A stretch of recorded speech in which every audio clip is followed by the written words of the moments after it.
Welcome back to Vampire the Masquerade, Coteries of New York, the finale.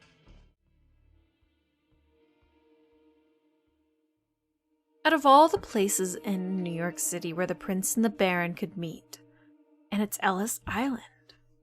A landmark with a dark past. A museum on one hand, a dilapidated piece of history on the other. You leave the boat and make your way to the southern part of the island, paying no heed to the renovated tourist attractions on the northern side. You expected some resistance.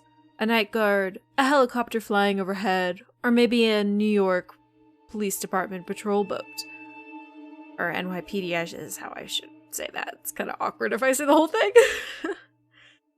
The island seems completely deserted. It's clear this sets Sophie on edge.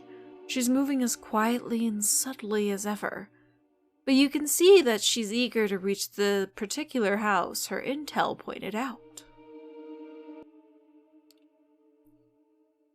Torque is following suit, grimly determined, flashing his piercing gaze all over, still clearly uncertain that this isn't some kind of con. Finally, you see it. Light coming from a window in one of the buildings at the edge of the island. The three of you slowly creep closer to the building and take a look inside the window. There it is. Callahan kneeling in front of the prince, sucking on Panhard's wrist. Both fully clothed. A small blessing. Torque makes his move, and before Sophie can stop him, he busts through the building's doors. It all happens very quickly. Torque grabs Callahan by the shoulders and throws him through the still open door. Callahan hits the ground, hard. Torque appears on top of him and starts punching. You fucker. You piece of shit. Stop. I guess I should say that not so quiet. She should have been like, stop! You know, something like that. The prince's voice takes hold for just long enough to make Torque relent, which the Baron uses to the fullest. He shoves Torque off of himself and tries to bite down. Prince, call off your lapdog. Langley, what is the meaning of this? The two anarchs break apart. Wounded, but neither is quite done yet. They look at one another with pure hatred. Kill the bitch, Helen. I think that's her name. Is her name Helen? I'm being dumb, I know, but I've actually never met a Helen. I've never seen how it's spelled, so I think that's Helen, yeah. Kill the bitch, Helen, but leave the fledgling to me. Right after I deal with this shit stain, I'm gonna... A shrill, unpleasant laugh fills the air. You know who it belongs to. Oh, damn! So entertaining. Truly, it feels almost a shame to break up this spectacle, but alas. Thomas. Who the fuck is this joker? Ah, yes, I don't think we met, though I did hear a lot about you, Mr. Torque. My name is Thomas Arturo, and I... Callahan uses this moment of uncertainty to strike. He's still too slow for Torque, who throws the boss onto the lawn, where the two exchange blows once again. Helen, if you'd be so kind as to ask your friend to not hurt our guest too much? Callahan! Don't... why am I doing a southern voice for her? Callahan, don't kill him. I have to remember my voices. I haven't played this game in a while. I'm sorry. This time, Callahan comes out on top and grabs Torque in an iron hold. Your companion struggles, but can't quite break away. I will not be denied, Helen. Is it Helene? Helene? That's Helen, right? I'm sorry, I should just look it up. You know what? I could just edit this, so...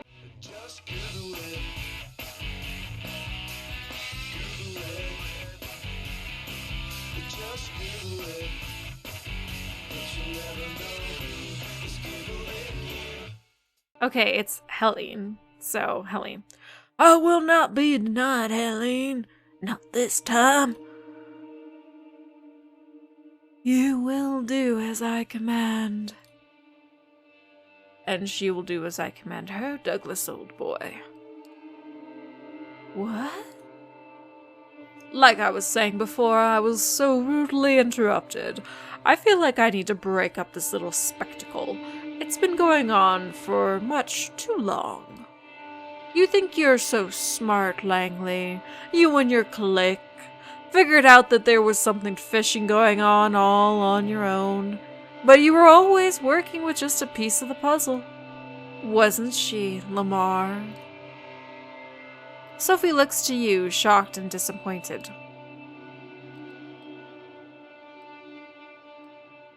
I don't know what he's talking about. I don't know what I'm talking about. Of course you don't, of course. How could you? Only I knew, and your sire. They're the one who agreed to embrace you, after some negotiations. You hear a scream and a curse. It's Callahan, whose arm has been nearly ripped off his body. Torque breaks out of the Baron's grasp, but doesn't continue the attack. Instead, he's at the edge of the water in the blink of an eye and disappears into the Hudson. The only trace left of him is his fedora. Leave him! Why can't you just trust the actors to play their roles? No matter. A problem for another night. He'll reach his allies. He'll tell everyone of this. Let him, and why not? Nobody will believe him. Besides, his nights are numbered now that he's in the SI's sights. Sophie looks at you. How could you, Lamar? I saved you. Arturo suddenly appears next to her and slaps her in the face. Did you hear anything I said, Langley? Nothing. It's not them, it's me! Me! Ooh, he's really happy that this is, him. This is him, people. He's happy that he got the one up here. Thomas, what?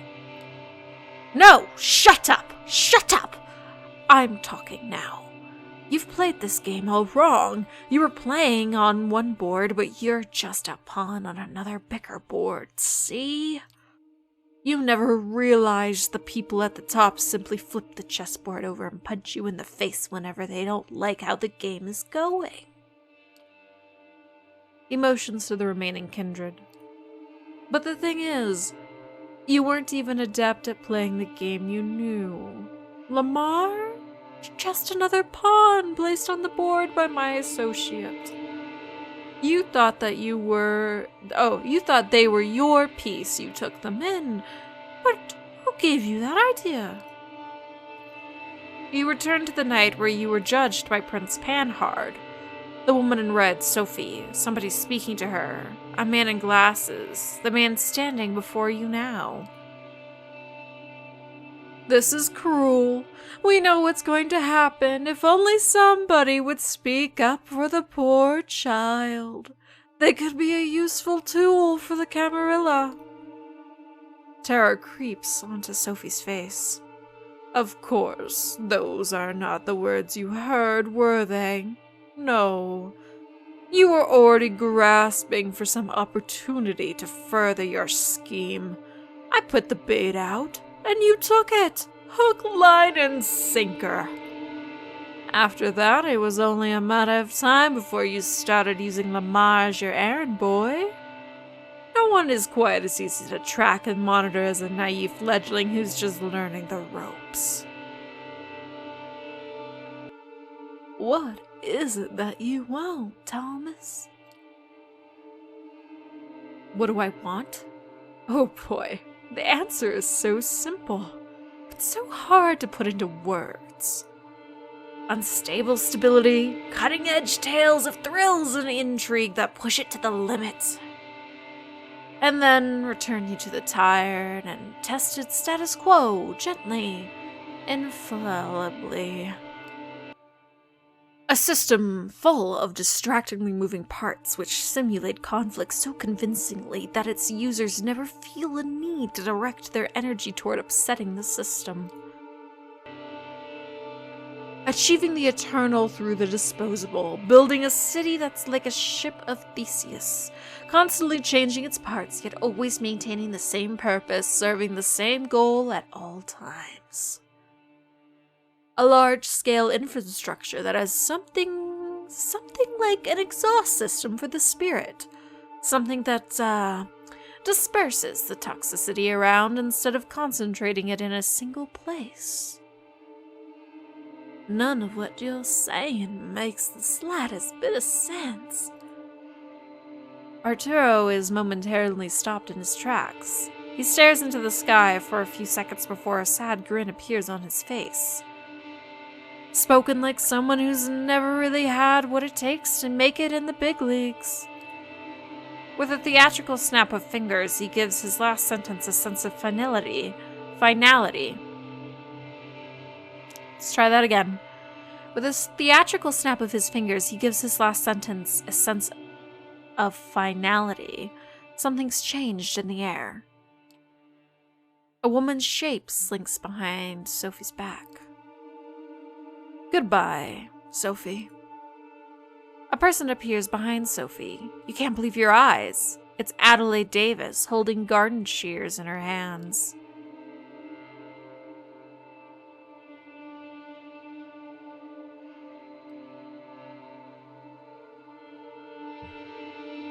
Now, I feel like this is an important moment. If we push Sophie out of the way, do we die? Is Sophie worth dying for? Do we apologize to Sophie? Say so sorry and let her be murdered? Do we warn Sophie and try to see if she'll make it out on herself? But you know what? Sophie did take us in. Well, she did take us in for her own selfish reasons. The way I've played Lamar, I've tried to maintain a semblance of somewhat of... He still has humanity. He's a Toreador. And I think Lamar will hold Sophie in some regard to a feeling of someone who helped him when he was helpless. So we're going to push Sophie out of the way. You take off and rush towards Sophie. You only take a few steps before a figure blinks right next to you and pushes you away. Arturo. Oh. You hear the shears snip. Sophie's red hair conceals her face as her head falls, separated from her shoulders. Silence. Arturo's unpleasant laughter erupts right next to you. Oh, Lamar, your career is moving at a breakneck pace. Moving up and up and up. Let me congratulate you on your promotion. No, Sophie! Should I have warned her? I thought I was... I was like, dang, I don't really care about Sophie personally. She's kind of a bitch. But... dang. Sophie... dang.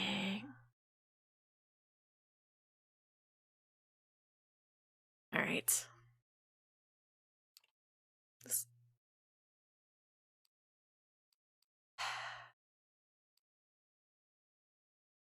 What do you want from me? What do you want from me? I was about to get to that. Helene, feel free to leave us and take the Baron with you. Thomas, I don't think you should. Shush. You're just being jealous. Adelaide, escort the prince and dear old Douglas, please. Sure thing, darling. You are left alone next to Sophie's body. You try not to look, but it's hard to ignore her lithe frame decomposing in front of your eyes. Her red dress is like a cloth thrown over a mummified corpse. Congratulations. You've won this little game.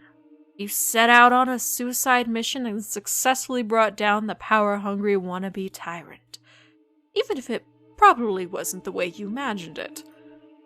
Now you're free to enjoy paradise again, life after death, immortality, eternal youth.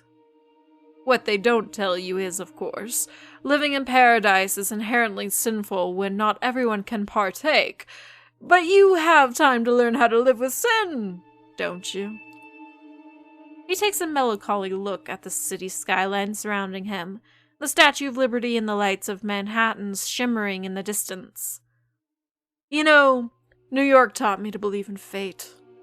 My own life began right here, and it began with utter despair. My first instinct was to drown myself in books and keep reading and reading until literature gave me a piece of wisdom I needed to go on. Personally, I find reading a silly hobby in retrospect. I always had this minuscule hope that the next sentence I'd read could finally bring me salvation, but it never did. It only gave me fuel for this elevated, righteous, intellectual suffering. But the more I read, the easier it was for me to boil every paragraph down to a power relationship. The characters' influence over each other, the writer trying to impress the reader, etc. The strings everyone pulls started to look like strands that weave into the fabric of fate, and once I saw its beauty, I got teary-eyed. My architect instincts kicked into overdrive. I didn't have to submit to fate. All I had to do was cooperate with it, and wait for my time to shine. Give it my input wherever I needed it. We're gonna redo this one second.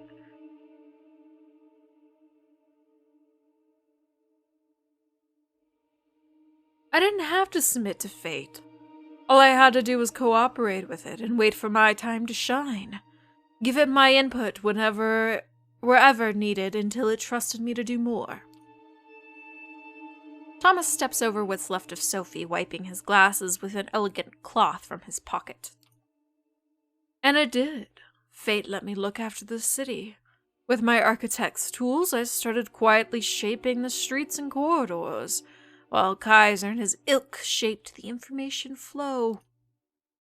And among many tools this process gave me, one of them was a way to reliably come up with useful agents like you. The methods I used were crude at times, but the route was there. All you had to do was follow it. Some people write rulebook passages, the others plan city arteries. In the end, the effect is the same. Someone always follows. He puts on the glasses and gives you a long, hard look. I've grown fond of you. You've done so well. Even when that idiot Callahan tipped off the Inquisition, you still escaped. I like that kind of resourcefulness. I could use that kind of resourcefulness. He uncovers his wrist. So, take my blood. Just enough so we can start off on the right foot. As a sign of good faith. A sign that you're ready to play in the big leagues. Ready to behold the sights I've prepared for you. What do you say, Lamar?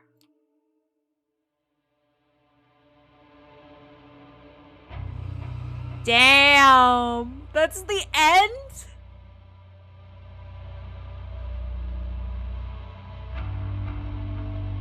I'm gonna let the credits roll and then I'll talk about my experience with this game.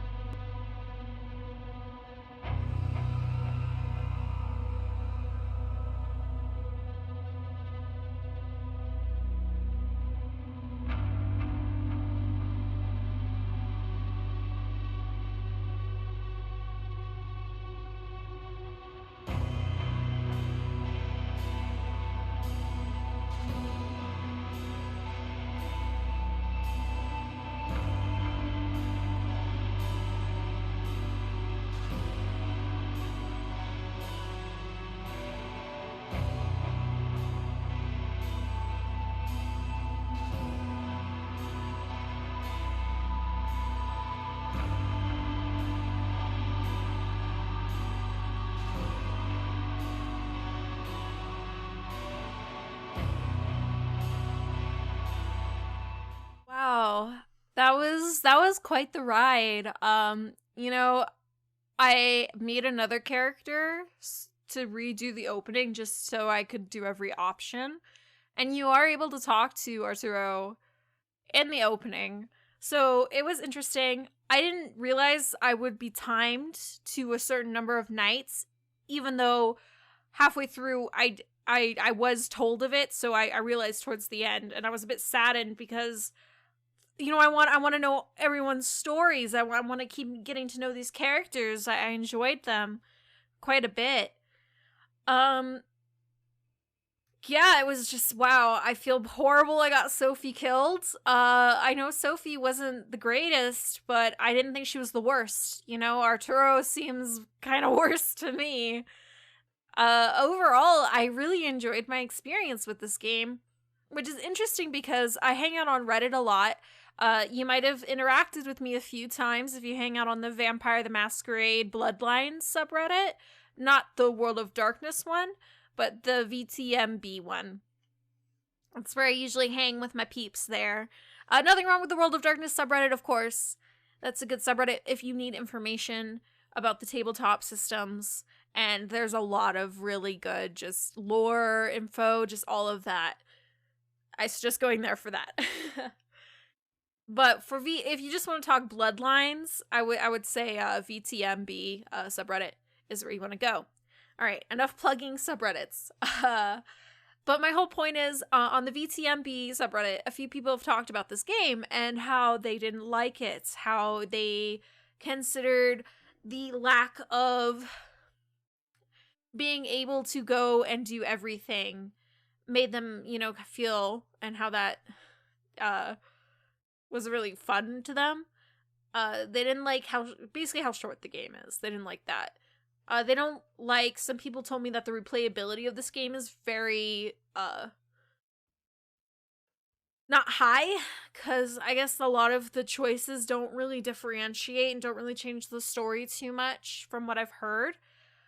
But you know what? I'm planning on doing more playthroughs of this, and what I was thinking of doing is, if I want to find out these stories of Hope and the rest of the Coterie, especially Hope, because I loved Hope, that, you know, I'm gonna replay this, and I'm gonna maybe do little mini-series where I just cover those sections of the game, so if somebody, say, wants to just quickly see what they missed, I'll have a playlist of that. You know, that could work, that could be fun. And I don't mind replaying this game. I don't think I'm going to get sick of it. I really enjoyed it, as I said. So, on a scale of 1 to 10, what would I give this? I would give this game, I think if you're a fan of Vampire, the Masquerade, the World of Darkness, and all of that, I would definitely give this game like a 6.5 out of 10. If you're not really a big fan of the vampire side of World of Darkness, and maybe you're just not, you know, you're just into novels and interactive games like this where you read and then make choices, I would say like a 6, not a 6.5, but yeah, definitely a 6 out of 10. So that's my verdict. Vampire the Masquerade Coteries of New York, you were a really fun ride, and I'm excited to play you again. Alright guys, that's it for this playthrough of Vampire the Masquerade Coteries of New York. Thank you to everyone who supports my channel by giving thumbs ups, by commenting, by subscribing, by just watching and viewing. Like, I love it. I love just being able to put this stuff out here because I love the World of Darkness, and I especially love vampires. I guess, mainly I just love vampires. I'm not just a World of Darkness vampire type of lover. I love all types of vampires. So, anyways, thank you for, you know, supporting me, everyone who does. And to my new subscribers, I hope that you find my content entertaining, and please feel free to comment if there's something you'd like to watch me play or something, I don't know, or talk about, because I like talking about stuff too. Like right now, I'm rambling. Really rambling, but this is the post-credit ramble. I'm gonna cut it short, though. I'm not short, but I'm gonna cut it off now and just say thank you again to all of my supporters out there, and I can't wait to see you guys for my next series playthrough.